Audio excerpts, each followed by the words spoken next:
Seeing something from so far away, get a little closer every day, thinking that I wanna make it my... Bonjour à tous et bienvenue pour cette nouvelle vidéo.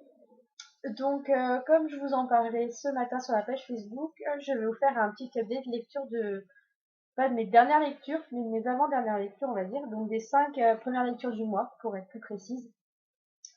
Donc j'ai lu donc 2 romans, un livre fantasy, une suite et une fin de saga, un thriller policier, pardon je tousse encore un peu, et un contemporain. Donc on va commencer tout de suite. Alors, le premier livre que j'ai lu, en fait, je ne sais pas pourquoi il est resté autant de temps dans ma palle, surtout vu comment j'ai aimé ce livre. Donc, il s'agit de Indécent, le tome 1 de Colleen Hoover, aux éditions J'ai lu. Donc, on va passer sur la couverture par rapport à la couverture VO, le titre aussi, parce que c'est vrai que ça n'a rien à voir avec l'histoire. Donc, en fait, on suit Leken, je pense que ça se prononce comme ça. Donc on suit Leken qui déménage suite à la mort subite de son père 6 mois plus tôt. Elle déménage avec sa mère et son petit frère dans le Michigan. Pardon. Et là-bas en fait elle rencontre Will qui est en fait son voisin et qui habite aussi avec son petit frère. En fait dès qu'ils se rencontrent il y a une alchimie qui se crée entre eux et ils tombent très vite amoureux. Sauf que évidemment le destin en a décidé autrement.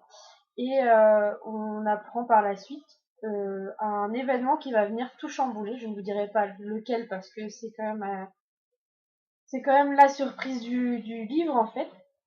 Donc un événement qui va venir tout chambouler dans leur vie et en fait on va suivre justement le déroulement de cette situation, ce qui va arriver par la suite et comment ils vont s'en sortir. Et en plus de ça, il y a un deuxième bouleversement qui arrive et donc là c'est vraiment le truc en trop, on va dire. C'est vrai que Leken, elle a pas forcément les réactions qu'aurait tout le monde, mais ça se comprend vu tout ce qu'elle vit. C'est une surdose, c'est la goutte d'eau qui fait déborder le vase, et du coup, c'est vrai que ses réactions peuvent paraître disproportionnées par rapport à ce qu'elle vit. Mais franchement, c'est une romance que j'ai adorée. Franchement, je la recommande à tout le monde. J'ai vraiment hâte de pouvoir lire le tome 2. J'ai vraiment passé un excellent moment, je l'ai lu très rapidement et je regrette vraiment pas de l'avoir sorti de ma palle. Marvin, si tu passes par là, merci pour ce cadeau, franchement, je regrette de ne pas l'avoir sorti plus tôt. Mais en même temps, je me dis, la suite vient de sortir, donc c'est bien aussi que je l'ai lu au dernier moment, on va dire, parce que je suis vraiment curieuse de lire la suite et j'espère pouvoir me le procurer assez rapidement. Ensuite, donc, j'ai lu aussi, j'ai poursuivi avec une autre romance qui était aussi dans ma palle depuis la même époque. Parce que comme vous le savez, je lis la palle de mes livres d'anniversaire, reçus l'année dernière, en prévision du prochain. Donc, j'ai sorti Hors de portée de Georgia Caldera, toujours aux éditions J'ai lu. J'avoue, j'adore la couverture, je la trouve super chouette. Donc ici, on suit Scarlett qui, comment dire, elle fuit toute relation amoureuse, on va aller au plus simple. Elle suit toute relation amoureuse. Avec sa cousine, elle a ouvert une entreprise de décoration d'intérieur et elles sont appelées par un grand PDG pour refaire son entreprise. Donc Scarlett va au rendez-vous et là rencontre Aidan, donc le PDG. Elle le surnomme d'ailleurs Monsieur Muff le connard. Parce que c'est vrai que Aidan, il n'est pas non plus très avenant au premier abord, il est même tout le contraire. Il est détestable, mais bizarrement, moi, j'ai tout de suite adoré son personnage, j'ai tout de suite accroché à sa façon d'être et tout ça, je me suis vite attachée à lui, contrairement à ce que je pensais, parce que c'est vrai qu'au vu du résumé, on a l'impression que justement ça va être de pire en pire et que ça va pas s'arranger, même si ça reste une romance et qu'on se doute de la fin évidemment. Voilà, franchement j'ai beaucoup aimé cette lecture, j'ai passé un très bon moment. C'est aussi un sacré pavé, il fait presque 500 pages, si c'est pas plus. 480 pages, pardon. Mais franchement c'est un livre qui se lit très vite. J'ai adoré les personnages, j'ai plus accroché à Aidan parce que comme je disais, sa psychologie elle est vraiment bien amenée, c'est poussé à fond. Tandis que Scarlett, on ne la suit pas non plus du point de vue narratif, mais elle est aussi attachante dans certains points. Elle a beaucoup d'humour et ça c'est chouette parce elle est très sarcastique et du coup elle répond à Aidan sans hésiter. Enfin, elle n'hésite pas à l'envoyer chez quand il faut, à lui répondre sarcastiquement. Bref, la relation entre les deux, franchement, j'ai beaucoup aimé parce que l'auteur prend le temps de mettre la romance en place. Ça vient pas tout d'un coup comme on pourrait le penser. Et franchement, c'est une très bonne lecture que j'ai faite, que je conseille à tout le monde. Donc voilà, je remercie Géraldine pour ce cadeau, parce que c'était vraiment une très très bonne lecture. Poursuivi avec la suite et fin d'une série que j'avais adoré les deux premiers tomes, ça avait été presque des coups de cœur. Enfin, j'avais vraiment adoré l'univers, les personnages et tout ça. Et là, le dernier tome, ça a été un petit peu une déception parce que j'ai eu vraiment de mal à me remettre dedans. Et j'ai trouvé qu'il y avait des passages un peu lents, on va dire ça comme ça. Du coup, j'ai pas su apprécier à sa juste valeur ce dernier tome. Donc, il s'agit du pouvoir d'Hélice, pardon, le tome 3 puissante de Maria V. Snyder, donc anciennement édition, et j'ai un blanc, Harlequin collection d'artistes, voilà. Que dire de ce roman en fait, j'ai bien aimé quand même le tome 3 parce que sinon je l'aurais pas continué si j'avais pas accroché. Mais il y a plusieurs points qui m'ont dérangé en fait. J'ai pas réussi à retrouver l'ambiance que j'avais découvert dans les deux premiers tomes qui m'avaient vraiment beaucoup plu. Cependant, Avery, elle grandit vachement psychologiquement. J'ai trouvé que son caractère s'affinait et que elle prenait des décisions en connaissance de cause. Et ça, c'est vrai que c'était un bon point. Mais après, c'est vrai que le reste, il y a des moments, j'ai trouvé ça très long. Par contre, Fléa, le personnage de Fléa, il devient de plus en plus sombre. Et c'est vrai que j'ai été étonnée de voir l'évolution, parce qu'il évolue quand même dans un sens, l'évolution qu'a pris ce personnage. C'est vrai qu'il n'a pas des choix faciles à faire, et malgré son âge, je crois qu'il a une quinzaine d'années, 14 ans, quelque chose comme ça, ça lui fait prendre des décisions d'adulte alors qu'il n'est encore qu'un adolescent. Et c'est vrai que si au début il m'a déçu, j'ai vite compris pourquoi il réagissait comme ça et finalement, finalement c'était beaucoup mieux après. Par contre, la relation entre Kane et Lorraine, j'ai vraiment adoré parce que ils sont tout le temps pleins de joie, tout le temps à faire de l'humour. Et en fait, ça allège beaucoup le récit parce que c'est vrai qu'on a des réponses à nos questions, mais ça reste quand même très froid, avec beaucoup de suspense, et c'est vrai qu'on a envie d'en savoir plus.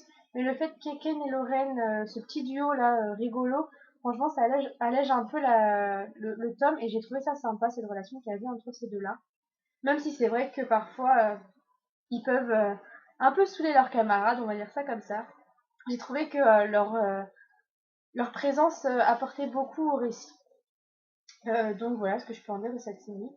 Malheureusement, ce tome 3, c'est pas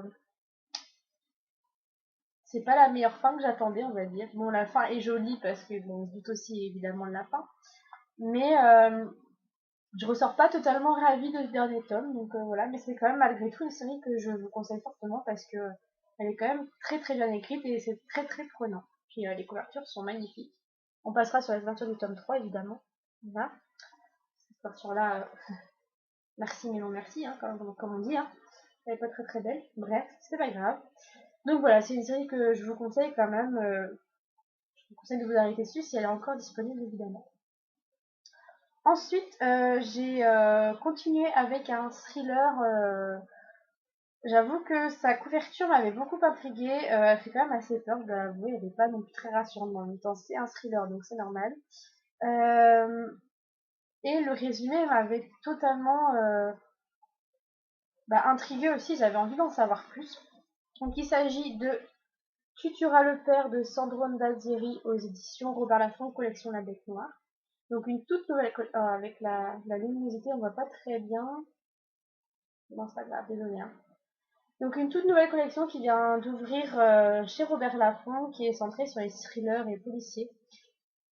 Et donc j'ai tenté avec celui-là. Donc d'ailleurs je remercie l'édition de m'avoir envoyé ce service presse.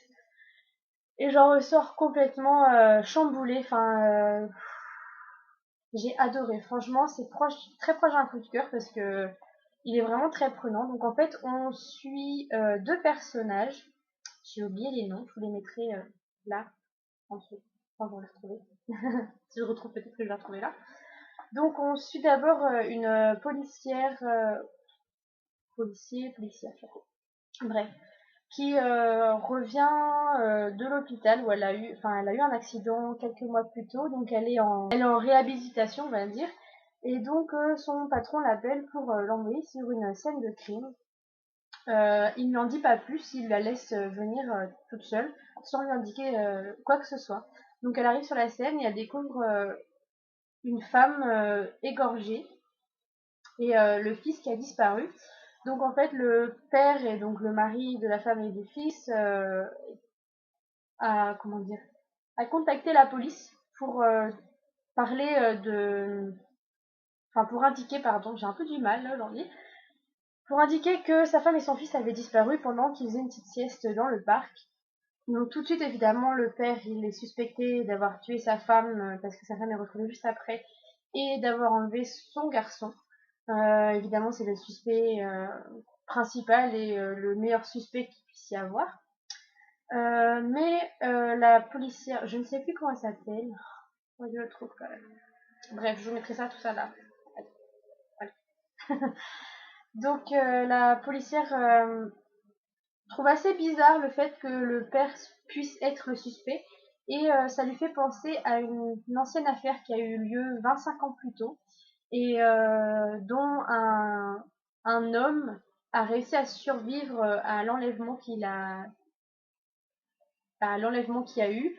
Il a vécu 15 ans ou 12 ans, 15 ans je crois, avec son kidnappeur. Donc on l'appelle l'enfant du silo. Donc elle va rencontrer aussi donc ce monsieur-là qui vit très reclus, vit dans son appartement, n'aime pas trop la foule, a du mal à sortir de chez lui. Par exemple, je vais vous donner un exemple. Pour descendre 2 étages de son immeuble, il met par exemple 20 minutes à descendre alors qu'en 2 minutes c'est fait. Il a vraiment peur de la foule, vraiment peur du regard des autres et il est encore très marqué par ce qu'il a vécu étant plus jeune. Donc elle l'amène sur la scène de crime et là il découvre un objet qui lui fait penser tout de suite que le père est revenu en fait, qu'il n'est pas mort. Donc en fait son kidnappeur se faisait appeler le père par les enfants qu'il enlevait. Et donc pour lui c'est évident, le père est encore en vie. Et ça va vraiment le hanter jusqu'au bout. Et donc il va mener cette enquête avec la jeune femme et ils vont aller de surprise en surprise jusqu'au moment où on sait enfin qui est le père. Et là, je peux vous dire que j'ai fait les yeux ronds, j'ai reposé le livre, j'ai fait non, c'est pas possible, c'est pas lui. L'auteur a vraiment une manière de nous embarquer dans son récit, de nous faire croire des choses alors qu'elles sont fausses, de nous mener sur des fausses pistes. Et franchement, j'ai adoré me faire complètement avoir en fait, parce que c'était pas du tout ce que je pensais. Enfin, j'avais pas vraiment d'idée sur l'identité du père en fait, mais je pensais pas à cette personne-là. Et franchement, c'est très très surprenant. Et puis la fin, je suis pas la seule à le dire, mais la fin, j'étais très très frustrée. Je me suis dit non, c'est quoi cette fin? Il y a une suite de prévues, c'est pas possible parce que ça peut pas se terminer comme ça, c'est impossible. En fait, ce roman, en gros, c'est les montagnes russes. On passe par différents stades d'émotions, le rire, la colère, la haine, la tristesse, l'envie de meurtre. Bref, c'est vraiment les montagnes russes puissance 1000. C'est vraiment un thriller que je vous conseille fortement, que j'ai vraiment adoré découvrir. Bref, je vais pas rester parler dessus, mais franchement, c'est un thriller que je vous conseille fortement. J'ai eu un presque coup de cœur dessus.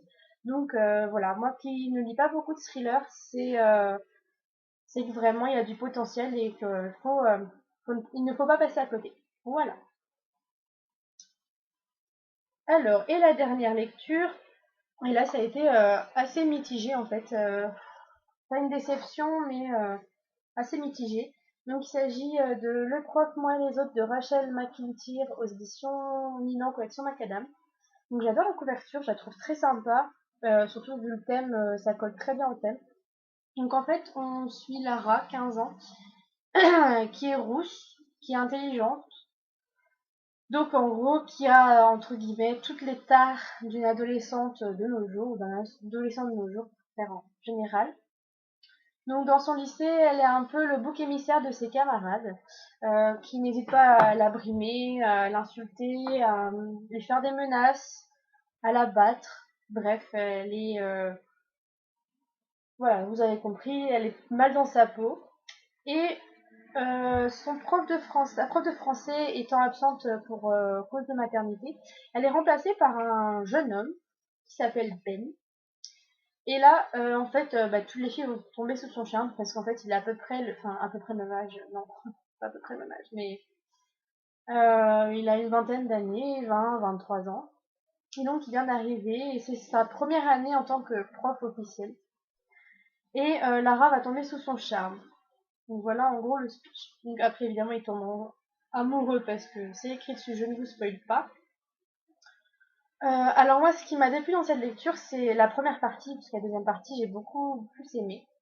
La première partie c'est que en fait Lara se fait facilement des films pour elle, le prof est amoureux d'elle.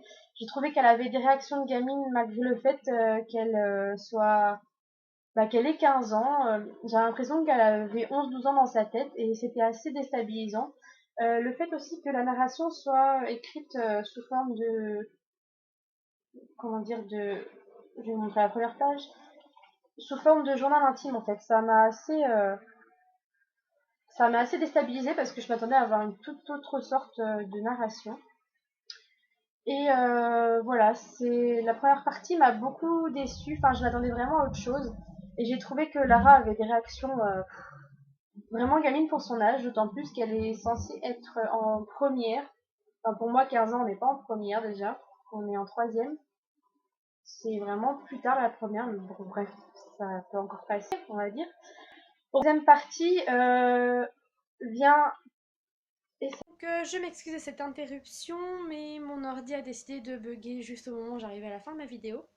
Donc je m'excuse aussi de la qualité du son que vous allez avoir parce que je n'ai toujours pas trouvé de solution pour mon portable.